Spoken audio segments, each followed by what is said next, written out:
779번째 책 소개입니다. 책에서 일부 내용을 발췌하여 소개드립니다. 책 제목 우리는 미국을 모른다. 저자 김동연. 출판일 2023년 12월 26일. 상상빌더 한 줄 요약. 미국을 제대로 바로 알자. 책 소개. 우리는 세계를 위한 경찰이 아니다. 미국 군사 우위의 시대는 끝났다. 미국이 달라졌다. 세계의 수호자를 자처하던 미국이 분쟁 관여의 기회비용을 따지고 동맹과 우방의 공짜 안보는 없다면서 공정하게 부담 분담을 하라고 으름장을 놓고 있다. 미국이 달라진 근본 요인은 무엇일까? 미국의 글로벌 외교 안보 전략은 어떻게 바뀌었을까? 이런 변화에 대응해 우리는 무엇을 준비하고 선택해야 할까? 미국 정부 산하 방송국 펜타곤 출입기자인 저자는 이 책에서 800편이 넘는 취재기사, 200명이 넘는 전현직 관리 인터뷰, 미국 정부와 싱크탱크의 각종 보고서와 극비 문서 등을 통해 달라진 미국의 본심이 무엇인지 파헤친다. 저자는 우리에게 익숙한 한반도 중심 안보 논리를 미국 중심으로 완전히 뒤집어 객관화해 보여줌으로써 그동안 우리가 믿어온 통념과 오해를 깨뜨리는 신선한 반전과 충격을 선사한다. 아울러 한국의 안보 현실을 한반도와 동북아에 국한하지 않고 인도태평양과 세계라는 큰 그림 속에서 파악하게 해준다.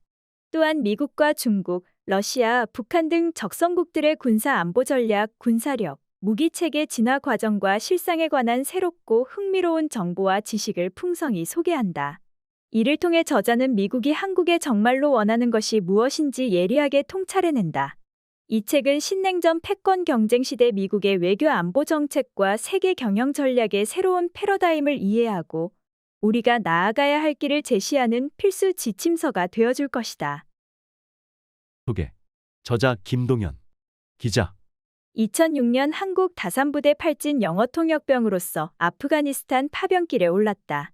임무 수행 도중 폭탄 테러로 인해 동료였던 고 윤장호 하사의 죽음을 현장에서 직접 목도한 뒤 인생의 큰 전환점을 맞이했다. 타인의 이야기를 우리의 이야기로 승화시키기 위해 지난 11년 동안 억척스럽게 기자의 길을 걸었다.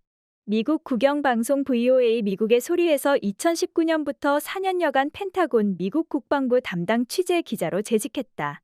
미국의 대북 정책, 인도태평양 전략 등을 취재하면서 빈센트 브룩스 주한미군 사령관, 로버트 아이논 국무부 특별보좌관 등 미국의 전현직 관리, 랜드연구소 선임연구위원 브루스 베넷 박사 등 민간 전문가와 두터운 네트워크를 구축했다. 워싱턴 DC에 발을 딛기 전에는 국내 방송국 기자로서 7년간 청와대, 국방부, 외교부, 통일부 등을 거치며 다수의 특종 기사를 썼다. 2018년 싱가포르 북미 정상회담을 직접 현장에서 취재했고 2016년 일본 구마모토 지진 현장팀장을 맡기도 했다. 일본 와세다 대학교 국제교양학부를 졸업하고 KDI 한국개발연구원 국제정책대학원에서 정책학 석사를 국내 최초 저널리즘 스쿨인 세명대학교 저널리즘대학원에서 언론학 석사를 각각 취득했다. 2023년 미국 미주리 주립대학교 국방안보대학원에서 국방전략학 과정을 수료했다. 책에서 얻은 내용. 도대체 왜 우리가 한국을 지켜줘야 돼? 한 병사의 죽음이 예견한 미국의 부담 분담 압박. 2007년 2월 27일 아프가니스탄 바그람 공군 기지. 귀를 찢는 폭발음과 함께 요란한 사이렌 소리가 기지 전체에 울려 퍼졌다. 이 탈레반의 자살 폭탄 테러에 한국군 다산부대 소속 윤장호 하사가 26세로 생을 마감했다. 베트남 전쟁 이후 최초의 해외 전사자였다. 하지만 당시 미군 관계자는 파병부대의 일원이던 저자에게 이렇게 반문했다. 같이 싸운다고 외치기만 했지 정말로 동맹군이 공정한 몫을 맡고 있느냐고. 우리가 전장에서 죽어나가는 동안 대다수 동맹은 후방에서 생색만 내고 있지 않냐라고. 실제로 아프가니스탄 전쟁 기간 전사자 수는 미국 2,465명, 영국 455명, 캐나다 158명, 프랑스 86명, 독일 54명, 그리고 한국 1명이었다. 미국의 동맹과 우방의 안보 무임승차 인식과 공정한 부담 분담 논리는 한미 방위비 분담금 협상에서 절정에 달했다. 미국은 50억 달러 약 6조 원로 분담금 증액을 요구했다. 도대체 우리가 왜 한국을 지켜줘야 돼? 우리는 엄청난 손실을 입고 있어. 한국은 부자 나라잖아. 이것은 도널드 트럼프만의 주장일까? 아니다. 바이든 정부로 정권이 바뀐 뒤 오히려 미국은 단순히 미군 주둔 비용만이 아니라 국방, 경제, 외교 등 전방위 분야로 부담 분담을 확대하려 하고 있다.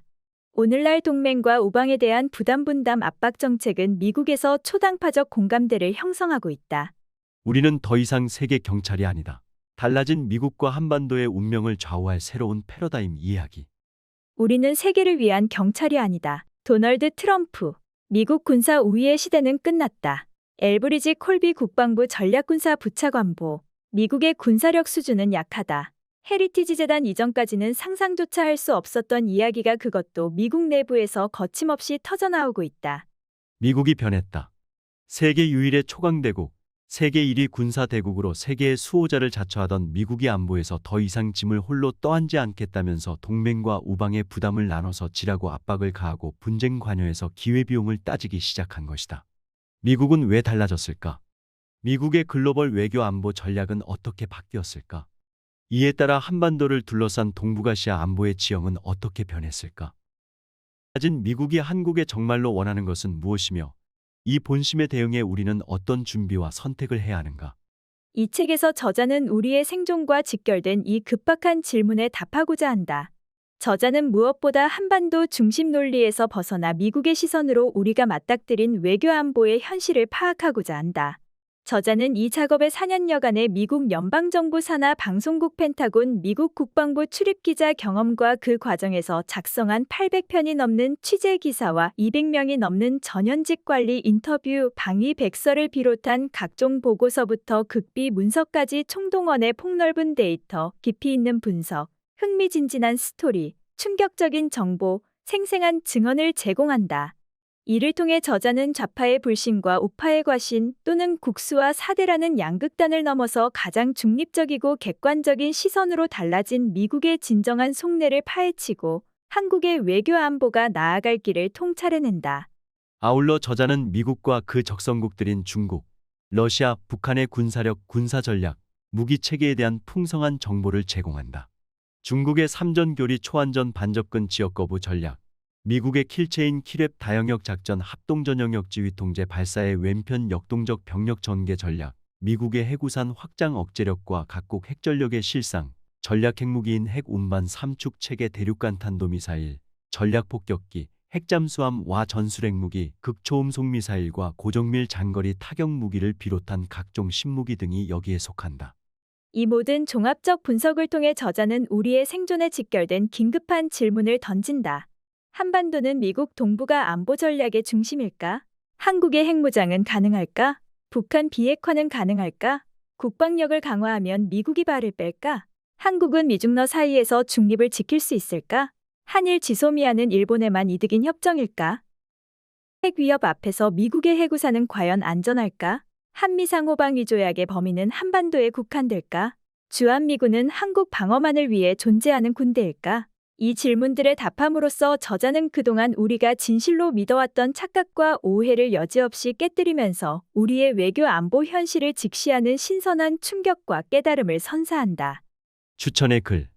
한국 안보를 바라보는 미국의 달라진 시선 이해하기.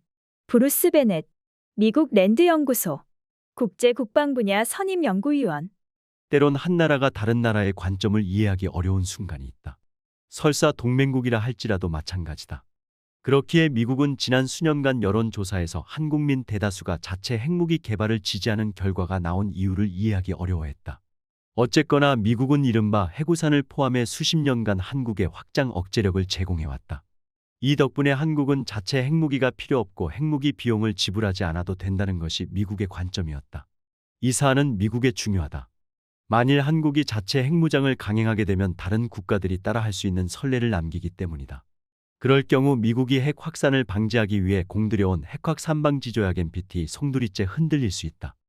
한편 2023년 1월 윤석열 한국 대통령은 여러 차례 공개 발언을 통해 한국의 우려를 미국에 피력했다. 가령 그는 북한이 핵무기와 이를 운반할 수 있는 다양한 미사일을 개발한 상황에서 기존 해구산이나 확장 억제력 전략으로는 더 이상 국민을 안심시킬 수 없다라고 말했다. 미국의 많은 이들은 이런 한국 대통령의 발언을 여전히 이해하기 어려워했다. 그러나 미국 정부는 즉각 미얀 정상회담을 개최해 워싱턴 선언이라는 한국 국민을 안심시키기 위한 결과물을 이끌어냈다. 그러므로 같은 맥락에서 한국 국민이 한국 국가 안보를 대하는 미국의 관점을 이해하는 데 어려움이 따른다는 사실은 놀라운 일이 아니다. 이 책은 급변하는 세계 정세 속에서 미국이 어떤 관점을 지니고 있는지 제시하고자 한다. 나는 저자가 VOA 미국의 소리 방송에서 기자로 재직한 약 4년 동안 북한의 군사적 위협과 도발, 핵전력 현대화와 합동 전형역 지휘 통제제 EADC 같은 미국 군사력의 진화, 핵과 재래식 억제력 문제, 동맹과의 부담 분담 burden sharing 문제 등 이 책에서 다루는 다양한 주제에 관해 심층 인터뷰를 진행했다. 저자는 미국의 안보관을 이해하기 위해 수많은 미국 내 전문가를 인터뷰했고 나는 그 가운데 한 사람이었을 뿐이다. 분명한 점은 안보에 대한 미국의 관점이 바뀌었다는 사실이다. 2차 세계대전 이후 미국은 자국과 동맹, 우방을 향한 적대적 위협을 억제하는 데서 중대한 역할을 수행해왔다.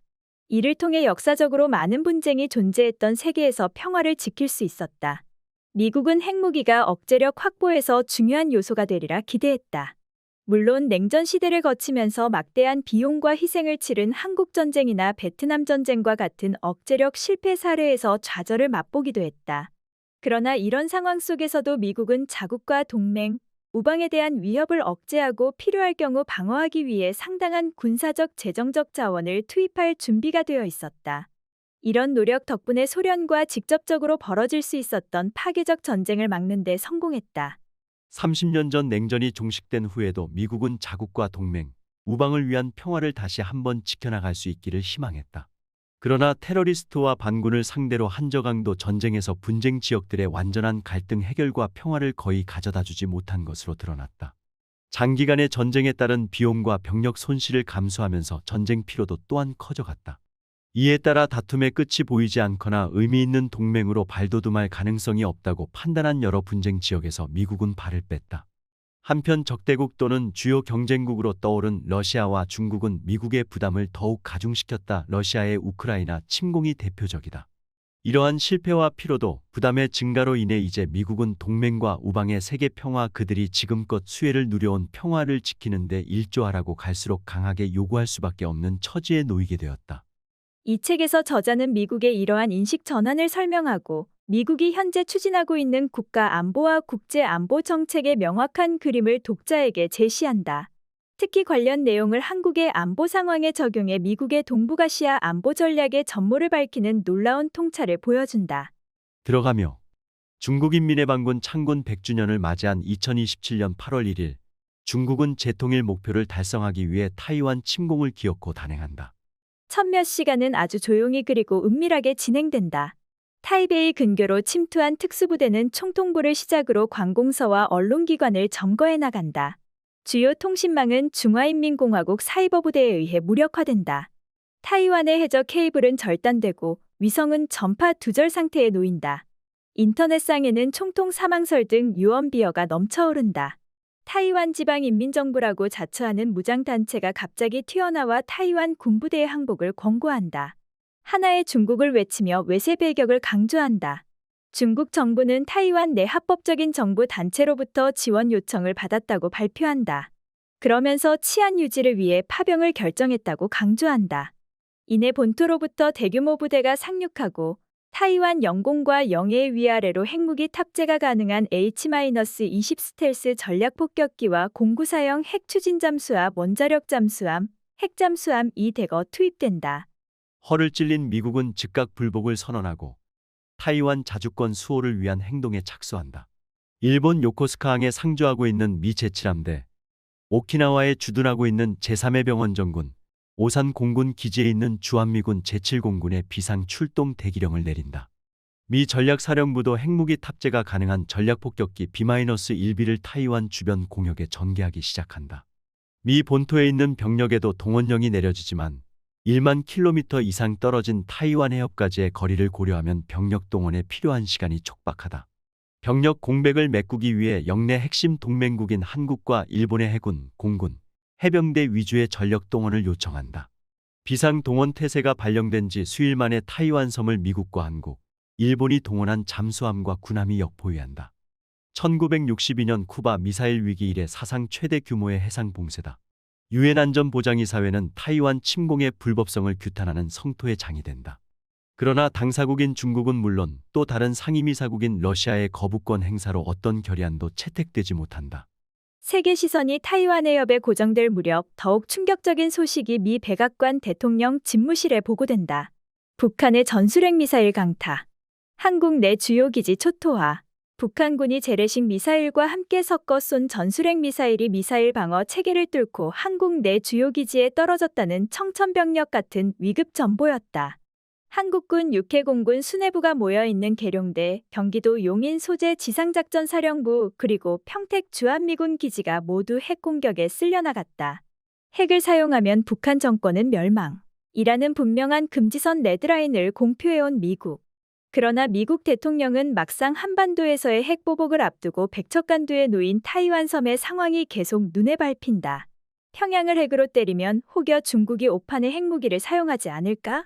타이완까지 핵불바다가 될지 예단할 수 없는 상황. 그 누구도 가보지 않은 미지의 영역 앞에서 미국 대통령은 문지방에 발을 걸친 채 고개를 떨군다. 삼류영화 각본처럼 읽히는가? 아니다. 내일 일어날 수 있는 일이다. 한국전쟁 당시 메가더 원수의 극동사령부와 워싱턴 DC의 백악관 참모진 사이에서 만주 폭격을 두고 벌어진 의견 충돌 경험의 역사적 편린이다. 최근 워싱턴 DC 조야에서는 타이완 침공과 제2의 한국전쟁 상황을 동시에 연동해서 고민하는 시각이 많아졌다. 앞서 냉전 시절 핵경쟁 주요 무대는 언제나 미국 주도의 북대서양 조약기구 나토의 네이티오와 소련 주도의 바르샤바 조약기구가 대치한 유럽이었다. 그러나 중국이 가세한 신냉전 시대를 맞이한 오늘날 동북아시아는 이전과는 전혀 딴판인 환경에 직면해 있다. 2022년 2월 러시아의 우크라이나 침공. 평상시라면 머나먼 나라의 일처럼 여겨져야 할 사건이 극동아시아에도 공포의 그림자를 뻗쳤다. 블라디미르 푸틴 러시아 대통령은 핵무기가 탑재 가능한 전략폭격기, 핵추진 잠수함을 동해와 일본 근해에 전개하면서 위협 수위를 높이고 있다. 같은 해 10월 중국 역사상 처음으로 총서기 사면임을 확정한 시진핑 주석은 타이완 재통일을 공식 표명했다. 불과 2개월 뒤 핵무기 탑재가 가능한 중국의 전략폭격기 18대가 타이완 해협 방공식별구역 안으로 비행했다. 역대 최대 규모다. 북한은 2023년 3월 모에 핵탄두를 단거리 미사일에 장착한 채 공중에서 폭발시키는 이른바 핵 습격 훈련을 실시했다. 미국을 겨냥한 고체 연료 대륙간 탄도미사일 ICBM 발사 실험도 감행했다. 김정은 위원장은 언제 어디에서든 핵무기를 사용할 수 있게 완벽하게 준비해야 한다라고 강조했다. 북핵 공포만 눈에 아른거리던 시절을 넘어서 이제는 그보다 훨씬 큰 핵 단추를 가진 중국과 러시아가 휘두르는 공포의 그림자까지 어느새 슬그머니 덮쳐왔다. 머리 위로 들이운 거대한 먹구름 2개와 작은 먹구름 하나. 이 먹구름들은 서로 밀접하게 붙어 있다. 작은 불꽃 하나만 튀어도 천둥과 번개가 연쇄적으로 칠 수 있는 복합 장마전선이 동북아시아에 발달한 셈이다. 두 거대 핵보유국 러시아와 중국이 그보다 작지만 전체 장마전선을 거대한 뇌운 덩어리로 단숨에 바꿀 수 있는 소형 핵보유국 북한 0.5. 이들이 같은 공간에 존재하는 상황 2+0.5을 나는 동북아시아 핵 2.5 시대라고 정의한다. 한편 조 바이든 미국 대통령은 2021년 8월 중국과의 패권 경쟁을 본격적으로 준비한다는 명분 아래 아프가니스탄에서 미군 철수를 단행했다. 동맹 버리기 비난을 감수하면서까지 이와 더불어 일본, 호주, 인도와 맺은 영내 4개국 안보 협의체 쿼드 Quadrilateral Security Dialogue 쿼드 4자 안보 대화의 연대를 더욱 강화했고 영국, 호주와는 새로운 군사 동맹인 오커스의 UKUS를 발족했다. 러시아 우크라이나 전쟁의 경우 미국이 직접 참전하지는 않았다. 그러나 바이든 대통령은 2차 세계대전 이후 80여 년 만에 대규모 전쟁 물자를 행정 절차 없이 신속하게 제공하도록 하는 무기대여법 렌드-리스란 리스에 서명했다. 지금까지 우크라이나에 지원한 규모는 750억 달러 약 86조 원가 넘는다. 미국이 제공한 무기 중 대전차 미사일 제블린 자벨린과 고기동 포병 로켓 체계 다연장 로켓 하이마스 HIMARS는 러시아군의 진격을 막고 전선을 교착시키는 데 큰 역할을 했다. 이런 가운데 미국은 바이든 정부가 들어선 이후 북한과 어떤 유의미한 대화도 재개하지 않고 있다. 이 책은 미국의 핵전략이나 무기를 소개하는 책이 아니다. 오히려 중국, 러시아 그리고 북한에 진화하는 위협에 고심하는 미국의 셈법과 한반도에 미칠 수 있는 영향을 논의하기 위해 마련했다. 나는 지난 10여 년간 한국, 일본, 미국, 중국, 남북 정상회담, 싱가포르 북미 정상회담 등 정치 외교 현장을 직접 발로 뛰었다. 미국의 전현직 관리들에게 항상 듣는 말이 있다. 고립된 북한마저 어떤 의미에서는 한국보다 더 넓은 시야를 갖고 전략을 짠다. 동북아 국가 가운데 한국만 인도태평양 전체를 관통하는 판세일기에 무관심한 것 같다. 한반도 천동설에 매몰돼 있는 국내 시야와 외신을 통해 전해 듣는 미국의 전략 변화 소식 사이의 간극은 점점 커져만 갔다. 물론 최근 들어 국내에도 타이완과 한반도 유사시 상황을 연계해서 보는 시각이 조금 늘기는 했다. 그러나 한국이 이 문제에 적극 관여하느냐 마느냐 양자택일 결론에 치중하고 있을 뿐 정작 당사자인 미국의 본심이 무엇인지를 면밀히 분석한 책은 부족한 실정이다. 나는 이런 현실이 무척 안타까웠다. 국내 언론인이던 내가 미국 연방정부 소속 방송국 VOA 미국의 소리로 이직 제의를 받아들인 것도 남이 전해주는 것이 아닌 미국의 셈법을 직접 확인해보고 싶은 강한 호기심이 작용했기 때문이다. 지난 4년간 주로 펜타곤 미국 국방부를 출입하며 전통적인 대북 문제를 넘어 미국의 인도태평양 전략, 미중 패권 경쟁, 미군의 영내 배치 셈법 전환과 방위비 분담금 협상 등을 집중 취재했다. 이 과정에서 한국인 출신 언론인 가운데서는 그 누구보다 가까운 거리에서 미국 외교 안보 정책의 진화 과정을 지켜봤다. 혹자는 이 책이 미국의 시야에만 경도된 것은 아닌가 하는 편견을 갖고 볼 수도 있을 것이다. 그러나 상대방은 게임의 룰 자체를 바꿀 수 있는 갑 중의 갑. 상대가 들고 있는 패를 모르고서 우리 주장만 고수할 수 있는 세상은 이미 끝났다. 손바닥으로 눈을 가리고 있는 사이 한국의 전략적 입지는 더욱 좁아져만 간다. 좌우 진영 모두로부터 각자 바라보고 싶은 것만 일방적으로 주장하는 이른바 가짜뉴스나 국뽕뉴스가 넘쳐오르고 아집과 타성에서 한 걸음도 나아가지 못한 채 현실과 간극은 더 벌어지고 있다. 나는 한국인으로서 미국 연방정부 기관인 VOA에 근무하는 특수성 덕분에 한국을 더 객관적으로 바라볼 수 있는 시야를 기를 수 있게 되었다고 확신한다. 돌이켜보면 워싱턴 조야에서는 2022년 2월 러시아의 우크라이나 침공이 일어나기 1년 전부터 경제에 미칠 영향에 대한 우려와 대책 마련을 위한 논의로 뜨거웠다. 가령 신종 코로나 바이러스 팬데믹 때는 그 여파로 중국산 수입 의약품 의존 위험성에 대한 우려가 증폭되었다. 이를 계기로 미국은 반도체 등 핵심 전략 부품의 세계 공급 사슬망 재편이라는 결과를 만들어냈다. 오늘날 한국가의 전략적 선택이 초래하는 정책 파급 효과가 군사 영역뿐 아니라 경제, 사회, 문화 등 전 영역에 영향을 미치는 시대가 된 것이다. 이러한 미국의 외교 안보 정책 변화, 신냉전 미국 대 중국, 러시아과 동북아 핵 위협 2.5 러시아, 중국, 북한 시대에 직면한 한국이 나아가야 할 길을 함께 고민해보고자 하는 것, 이것이 이 책을 집필한 목적이다. 책 내용은 내가 직접 취재한 800편이 넘는 현장 분석 기사와 200명을 웃도는 미국 내 전현직 관리와 진행한 인터뷰를 바탕으로 한다. 신원을 특정하지 않는 이들의 경우 본인들의 요청에 따라 익명 처리했음을 밝혀둔다. 본격적으로 이야기를 시작하기 전에 지난 10여 년간 품었던 질문을 공유한다. 영어 표현 중에 Show me the money, 내게 돈을 내놔봐 라는 관용구가 있다. 그래서 나에게 얼마나 이득을 줄 수 있는데 라는 뜻이다. 비용 대 효과를 철저하게 따지기 시작한 미국을 상대하려면 우리는 어떻게 해야 할까? 영내에서 세계 핵 악당을 동시에 상대해야 하는 미국이 한국에 바라는 것은 과연 무엇일까? 트럼프식 화염과 분노에서 나타난 지표들. 끊임없이 펼쳐진 녹음 사이로 새파란 하늘을 머금은 호수가 잔잔히 얼굴을 드러낸다. 2022년 6월 인적에 드문 미국 최북단 메인주에서 오랜 지인이 나를 반겼다. 상대는 15년 전 아프가니스탄에서 함께 고생했던 미군 법무참모 휴 콜베트. 당신은 중령이었지만 2년 전까지만 해도 메인주 방위군에서 가장 높은 주방위 사령관을 역임했다. 수채화에 나올 법한 평화로운 풍경의 개인 별장에서 나는 뜻밖의 일화를 들을 수 있었다. 휴 콜베트 장군은 5년 전 마크 밀리 합동참모본부의장으로부터 주방위군의 파병 비상 대기령을 걸라는 전보를 받았다고 회고했다. 3개월 안에 한반도 파병을 위한 군수, 장비 조달을 끝마치라는 지시도 함께 떨어졌다고 했다. 콜베트 장군은 미국과 북한 정상 간의 신경전이 단순히 설전에만 그친 것이 아니었다고 밝혔다. 정말로 북한과 전쟁을 준비하고 있었다고 담담하게 말했다. 미군은 약 130만 명의 현역병을 유지하고 있다. 현역병과 별도로 주방위군은 평시에 주 내부 치안 유지 또는 자연재해 상황에 동원된다. 그러나 미국은 아프가니스탄 전쟁과 이라크 전쟁에서 보듯 병력 부족 상황에 대비해 주방위군을 해외에 파병할 수 있는 선택권을 항상 갖고 있다. 육군과 공군으로 이루어진 미국 50개 주의 방위군 규모는 약 78만 명이다. 이 중 당시 콜베트 장군의 관할 아래 있는 메인주 병력은 약 2,300명이었다. 2017년 당시 미국에서도 가장 한적한 주 가운데 하나인 메인주에서 어느 누구에게는 생사의 갈림길이 될지 모르는 여정을 준비하고 있었던 것이다. 구체적으로 어떤 주에 비상동원령이 내려졌는지는 알 수 없으나 메인주만은 아니었을 것이라는 점은 분명했다. 2017년 7월 4일 북한은 처음으로 대륙간 탄도미사일 화성 14형 미사일을 동해상으로 발사했다.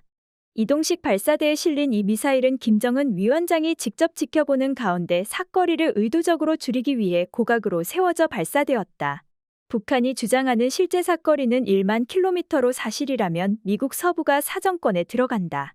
미국의 독립기념일을 맞이해 북한이 보낸 깜짝 선물이었다. 2017년 8월 9일 백악관 기자회견장에서 도널드 트럼프 대통령은 양팔을 겨드랑이에 넣은 채 카메라 앞에서 돌직구를 날렸다. 북한은 어떤 위협도 미국에 가하지 말아야 할 것이다. 세상이 지금까지 보지 못한 화염과 분노에 직면하게 될 것이다. 그 김정은 는 일반적인 성명의 수준을 넘어선 협박을 해왔고 방금 내가 말한 것처럼 화염과 분노에 직면하게 될 것이다. 솔직히 말해 세상이 한 번도 보지 못한 화염과 분노 그리고 힘을. 이듬해 2018년 5월 싱가포르 정상회담이 극적으로 열리기 전까지 미국과 북한 정상 간 주고받을 서슬퍼런 핵 협박 전주곡이 울려 퍼진 순간이었다. 나는 아직도 당시 트럼프 대통령의 발언을 헤드라인으로 내보낸 미국 ABC 뉴스 진행자 발언이 기억에 남아있다. 지금껏 미국의 어느 대통령도 이처럼 직접적으로 핵 위협을 했던 적이 없었던 걸로 압니다. 세계가 대통령의 발언에 주목하고 있는 가운데 한반도가 전운에 휩싸이고 있습니다. 특히 김정은 위원장이 2018년 신년사에서 미 본토 전역이 자신들의 핵 타격 사정권 안에 있다고 언급하자 핵 위협은 최고조에 이른다. 검은 뿔테 안경을 쓴 김정은은 회색 양복을 입고 굳은 표정으로 핵단추가 내 사무실 책상 위에 항상 놓여 있다는 것은 위협이 아닌 현실임을 똑바로 알아야 한다라고 강조했다. 트럼프 대통령은 자신의 트위터로 바로 맞받아쳤다. 누가 자원이 고갈되고 식량난을 겪는 그의 정권에 알려줄래? 나 또한 핵단추를 갖고 있는데 그가 갖고 있는 것보다 훨씬 크고 강력하다고.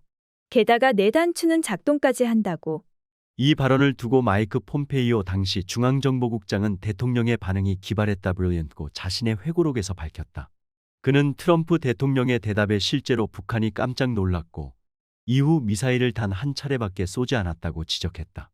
그러면서 대통령의 발언이 북한에 대해 억제력을 발휘한 순간이라고 평가했다. 우리의 언어는 김정은뿐 아니라 시진핑, 이란의 아야톨라와 블라디미르 푸틴을 겨냥한 것이기도 했다. 그들 역시 미국이 다시 게임에 돌아왔고 위험을 감수할 의지가 있다는 것을 알 필요가 있었다. 마이크 폼페이오. 그러나 내가 주목한 것은 수사궤도롭게 거친 수위가 아니라 대화에서 드러난 미군의 발사의 왼편 지표다. 실제로 미군은 트럼프 대통령의 화염과 분노 발언 약 한 달 뒤인 2017년 9월 25일 대북 공습을 가정한 폭격기 전개 임무를 시행했다. 18미군은 이날 B-1 전략폭격기와 더불어 사이버전 목적의 특수기 등 20대 항공기를 동원했다. 이들 비행기는 서해 북방 한계선을 넘어 북한 영공에 들어서기 직전에 멈췄다. 강한 시위성 메시지를 보낸 것이다. 대북 억제력 강화를 위한 전략폭격기의 전개는 이전에도 봤던 양상이었다. 다만 사이버전 전용기를 동반한 점은 이례적이었다. 아쉽게도 취재는 그 이상 더 나아가지는 못했다. 하지만 만일 전개된 사이버 전용기가 발사의 왼편과 연관된 무기 체계였다면 핵단추가 작동하지 않을 것이라는 트럼프 대통령의 발언이 단순한 수사가 아니었을 수도 있다. 실제 발사의 왼편 전략을 시행하기 위한 예행 연습일 가능성이 있기 때문이다. 전개 임무에 관여했던 미군 관계자는 기밀이어서 이야기 못한다면서도 미군은 항시 발사의 왼편 선택지를 보유하고 있다고 밝혔다. 각도 틀면 김정은이 표적. 한편 북한이 2017년 미국 독립기념일에 쏜 대륙간 탄도미사일 화성 14형에 대한 한미연합군의 반응도 주목할 필요가 있다. 주한미군과 한국군은 북한의 화답이라도 하듯 바로 다음 날인 7월 5일 에이테킴스 ATACMS와 현무 미사일을 각각 동해상으로 발사했다. 주한미군과 한국군이 보유한 에이테킴스는 최대 사거리 300km로 한 발의 수류탄 위력과 비슷한 자탄 900여 발을 탑재하고 있다. 위력은 축구장 3에서 4개 면적을 초토화할 수 있는 것으로 평가된다. 19 현무와 에이테킴스 모두 정미사일 부대의 원점 타격을 염두에 둔 무기이기도 하다. 당시 빈센트 브룩스 한미연합군 사령관은 성명을 내고 우리의 선택적인 자제가 유일하게 평시와 전시를 구분짓고 있다라고 밝혔다. 이어 이번 동맹 차원의 사격 훈련이 보여주듯 양 동맹 통수권자들의 명령이 떨어지는 즉시 그 선택을 바꿀 수 있다라고 경고했다. 약 3주 뒤인 7월 28일 북한이 또다시 화성 14형 미사일을 고각 발사하자 이번에도 한미연합군은 똑같이 발사 다음 날 에이테킴스와 현무 미사일을 각각 동해상으로 발사했다. 브룩스 사령관은 발사 직후 재차 성명을 내고 에이테킴스는 신속 전개와 원거리 정밀 타격력으로 동맹이 어떤 기상 조건에서든 긴급성이 요구되는 표적에 전방위적으로 대응할 수 있는 능력을 제공한다라고 강조했다. 한미연합군의 이 같은 대응 조치는 이후 북한이 미사일 도발을 할 때마다 관례적인 시위가 된다. 가령 2022년 6월 7일 북한이 8발의 단거리 탄도미사일을 발사하자 주한미군과 한국군은 에이테킴스 8발을 10분간 동해상으로 발사했다. 단순히 내가 발사했기 때문에 우리도 위협적인 무기를 쐈다는 비례적 대응 원칙에 불과한 것일까? 나는 빈센트 브룩스 전 사령관에게 직접 물어본 뒤 숨겨진 진위를 발견할 수 있었다. 당시 한미연합군이 발사한 미사일의 사거리는 약 299km로 한국군의 현무와 주한미군의 에이테킴스 미사일은 각각 휴전선을 따라 동해상에 꽂혔다. 브룩스 전 사령관은 미사일을 쏜 지점에서 사거리 각도를 그대로 틀면 김정은 위원장이 전날 미사일을 참관했던 북한의 발사 원점 좌표와 정확히 일치한다고 밝혔다.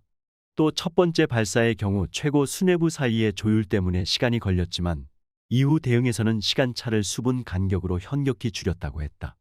각도만 틀면 김정은이 서 있던 발사 원점에 정확히 꽂힌다는 이야기는 어떤 언론에서도 나오지 않은 새로운 사실이었다. 정찰 자산을 통해 먼저 보고 언제든 날려버릴 수 있다는 경고를 김정은에게 직접 보낸 것이다. 브룩스 전 사령관은 한국 대중에게는 사거리만 공개했기 때문에 그 진위를 잘 모를 수 있었지만 적어도 북한 수뇌부에는 각인되었다고 본다고 말했다. 특히 한국군과 주한미군이 동시에 다른 무기 체계로 정밀 타격한 것은 보기보다 상당히 어려운 작업이라고 밝혔다. 그러면서 성공적인 대응 사격은 유사시 연합전력의 역량을 선보인 것이라고 평가했다. 화염과 분노 시절 거칠었던 수사 뒤에는 발사의 왼편이라는 보이지 않는 비수가 숨겨져 있었던 것이다. 도쿄발 미사일의 서울이 불바다가 된다. 선제 공격에 무게를 싣기 시작한 미국, 한국, 일본이지만 우려의 시선도 적지 않다. 가장 큰 문제는 오판 위험성이다. 적이 발사하기 전에 미사일을 무력화하려면 조기 경보가 신속하고 정확해야 발사 원점을 파악할 수 있다. 그러나 상대는 더욱 발사 주기를 짧게 가져갈 것이 뻔하다. 지난 2018년 폴셀바 미국 합참차장은 북한이 탄도 미사일을 12분 안에 쏠 수 있는 역량을 갖췄다고 평가한 바 있다. 20상대가 여러 대의 이동식 발사대를 전개할 경우 추적이 더욱 어려워진다. 차 이라크 전쟁 당시 미군은 이동식 발사대 원점 타격에 실패한 이력이 있다. 또 핵탄두 장착 미사일이 이 중에 섞여 있다면 최우선 표적을 선정하는 데도 혼란이 가중될 수 있다. 이미 한국의 독자적 보복 능력이 영내 불안정을 야기할 수 있다는 분석 보고서가 나오기 시작했다. 이언 바우어스 바워스 덴마크 왕립국방대학교 교수와 헬리크 히메널 캠 노르웨이 국제문제연구소 선임연구원은 지난 2021년 한국이 대북 보복 역량을 급속도로 늘리고 있다고 지적했다. 한국군의 이런 움직임은 북한 지도부의 오판으로 이어질 가능성이 있다고 분석했다. 북한의 핵 투사 결정 셈법을 더욱 촉진할 수 있다는 설명이다. 두 사람은 적 수뇌부를 직접 노리는 대량 응징보복 전략도 전면전 유발의 불안 요소로 꼬집었다. 한국군이 핵무기만을 선별해 선제 공격을 시도할 경우에도 북한이 수뇌부를 노리는 참수 작전으로 오인할 여지가 있다는 설명이다. 이 경우 북한은 정권의 안전을 보장할 수 없다고 오판의 핵 공격 또는 전면전을 일으킬 수 있다고 분석했다. 또 유사시 최고 지도자 김정은와 통신이 끊기게 될 경우에 대비해 핵무기 발사 명령권을 다른 이에게 위임할 가능성도 있다고 지적했다. 그러나 두 사람의 연구는 어디까지나 남북한 1대1 대치 국면을 상정한 것이다. 미국과 일본까지 공세적 방어로 전환하면 셈법은 훨씬 복잡해진다. 앞서 소개한 것처럼 트럼프 대통령의 화염과 분노 시절 미국은 발사의 왼편 전략을 진지하게 고려했다는 정황이 포착되었다. 북한 전력을 100% 선제적으로 제거하지 않는 한 한국을 겨냥해 보복에 나서는 상황은 상상의 영역이 아니다. 일방적인 발사의 왼편 전략. 나는 발사의 왼편 시행을 놓고 동맹국의 의견이 얼마나 반영될 수 있는지 펜타곤에 문의했다. 익명을 요구한 펜타곤 고위 관계자는 발사의 왼편은 전적으로 한 나라의 주권 영역이라고 밝혔다. 시행 과정에서 동맹과 논의는 하겠지만 최종 결정 권한은 미국 대통령에게 있다라고 말했다. 또 한국이나 일본이 자위적 목적에 따른 선제 공격을 시행할 경우에도 최종 결정 권한은 해당 주권국에 있다라고 덧붙였다. 미국이 말릴 수는 있지만 막을 수는 없다는 이야기다. 한미 간에는 이미 대북 타격 셈법을 놓고 이견이 첨예하게 대립한 사건이 있었다. 2015년 8월 비무장지대에서 북한군이 매설한 목함지뢰에 한국군 2명이 부상을 당했다. 한국군은 북한의 도발로 규정하고 대북 심리전 방송을 재개했다.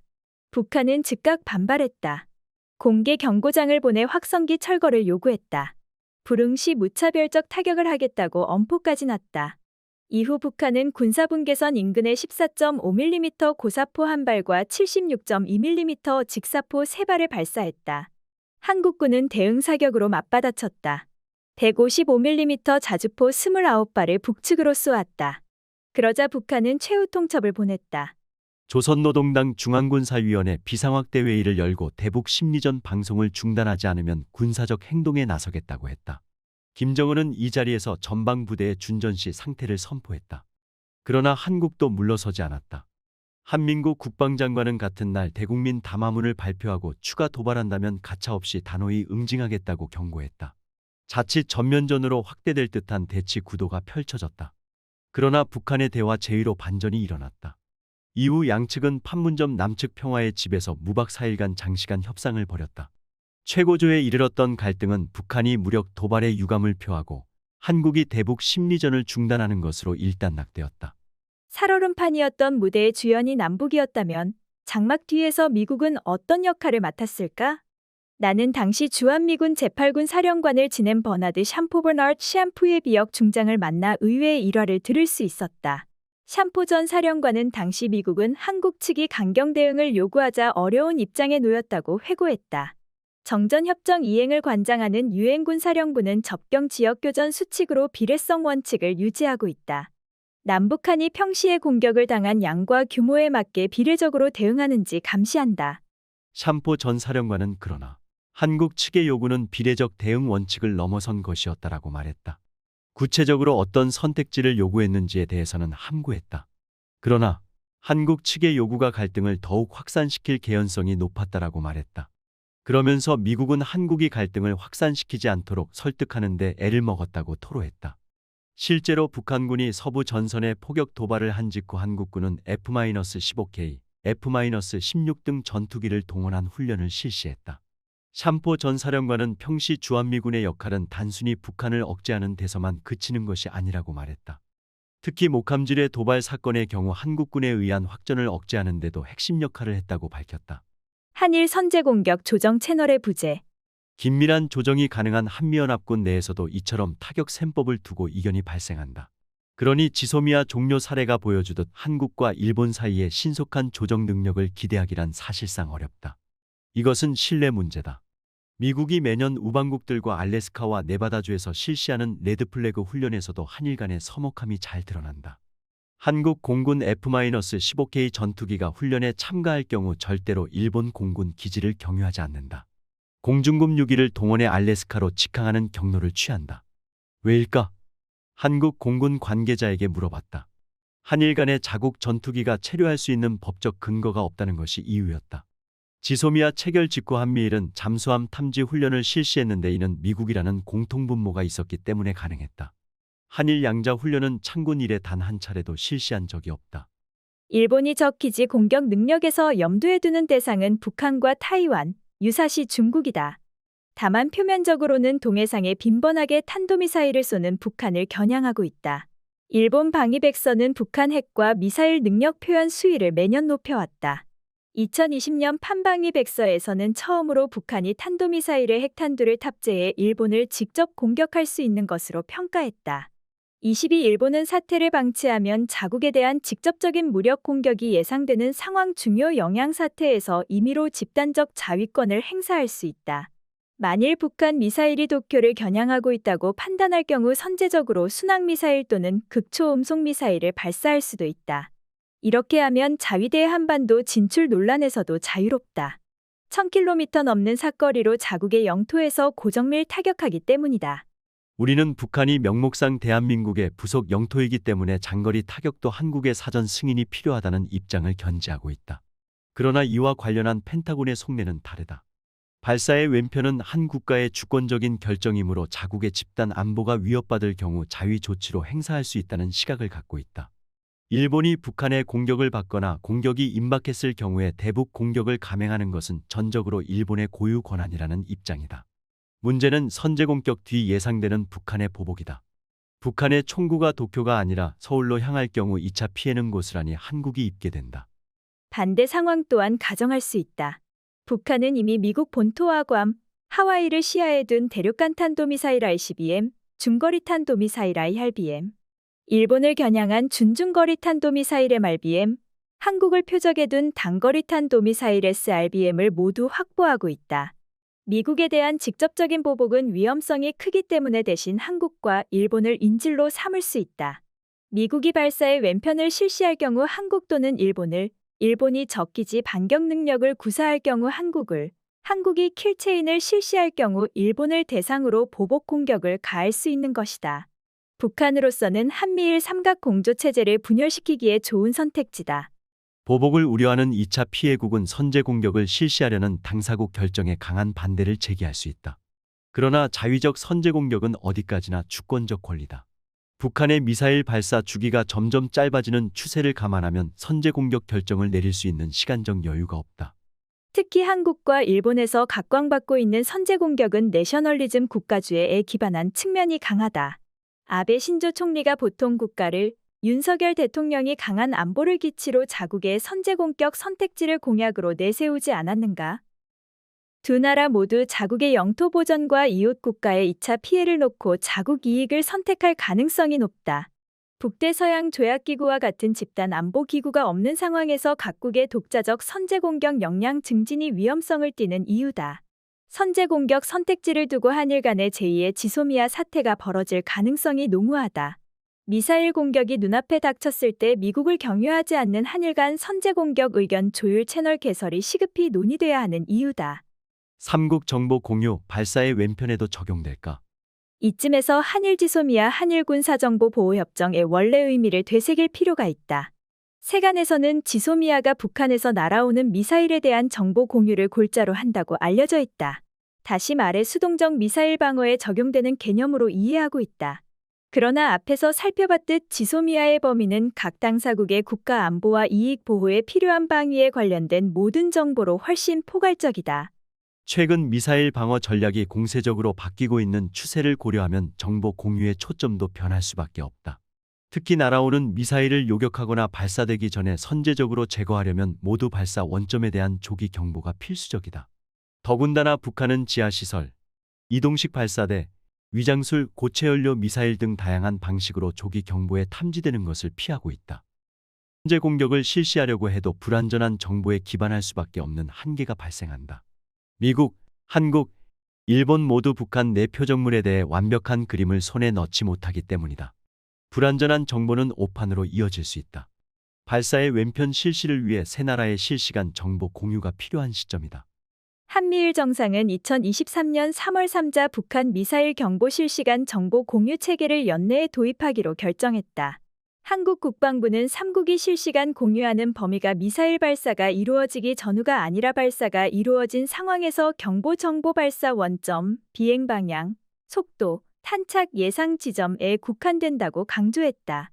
23 한국 국방부의 설명대로라면 선제 공격보다는 미사일 발사 뒤 정보 공유에 초점을 맞추고 있는 것으로 이해된다. 더욱이 한 나라의 선제 공격이 한국 또는 일본의 2차 보복을 야기할 수 있다는 점을 고려하면 섣불리 정보를 공유하기도 어려워진다. 발사의 왼편을 실시하는 상황은 갈등이 발생한 이후에도 적용된다는 점에 유념할 필요가 있다. 앞서 소개한 펜타곤의 기밀 해제된 의회 제출 문서에서는 발사의 왼편을 실시하는 상황을 적의 공격이 아직 없는 경우와 적의 공격을 받은 이후로 나누고 있다. 다시 말해 선제 공격은 북한이 먼저 미사일을 쏘더라도 2차, 3차 표적물에 대해 실시할 수 있다는 의미다. 이미 어느 한쪽이 보복 공격을 받은 뒤라면 발사의 왼편을 실시하기 위한 3자와의 정보 공유 역시 수월하다. 이미 피해를 입은 당사국의 보복 의지가 강하기 때문이다. 이 경우 이미 구축해놓은 3자 경보 정보 공유 체계 역시 수동적 방어에서 공세적 방어로 활용될 가능성이 높다. 다만 다시 문제가 되는 것은 한미일 간 역할 분담이다. 한국은 일본의 한반도 관여를 원하지 않는다. 반면에 일본은 북한의 사거리 확대로 인해 더 이상 자신들이 후방기지가 아니라고 강조하고 있다. 한반도 유사시 일본의 역할을 분명히 하지 않는다면 계속 갈등의 불씨로 남을 가능성이 높다. 어느 한쪽이 독자적 선제 공격을 강행할 경우 잠재적 2차 피해국과 이해가 상충하는 상황이 벌어지기 때문이다. 3자 경보 정보 공유 체계만으로는 유사시 공세적 방어 전략을 효율적으로 이행하는 데 분명한 한계가 있다. 오판을 미연에 방지하기 위해서라도 각자의 선제 공격 계획을 조율할 수 있는 3자 채널이 필요한 이유다. 글을 마치며 우리나라라니. 여기는 미국 연방정부기관입니다. 표현을 삼가해 주시길 바랍니다. VOA 아침 발제회의에서 한국을 우리나라라고 말했다가 코리안 아메리칸 출신 동료 기자에게 핀잔 먹었다. 서러웠지만 이를 악물었다. 워싱턴 DC에서 보낸 약 4년은 그렇게 타인의 눈으로 한국을 바라보는 나날들이었다. 하루하루가 아와 비아의 투쟁이었다. 이 과정에서 한국을 객관적으로 바라볼 수 있는 눈을 기르게 되었다. 정파적 이해관계가 아닌 세계 속의 한국 위치를 보게 되었다. 하지만 여전히 많은 국내 언론은 한반도 천동설에서 헤어나오지 못하고 있다. 특히 지난 4년여간 VOA 펜타곤 출입 기자를 지내며 한국과 미국 사이에 시각차가 큰 현안들이 많다는 점을 깨달았다.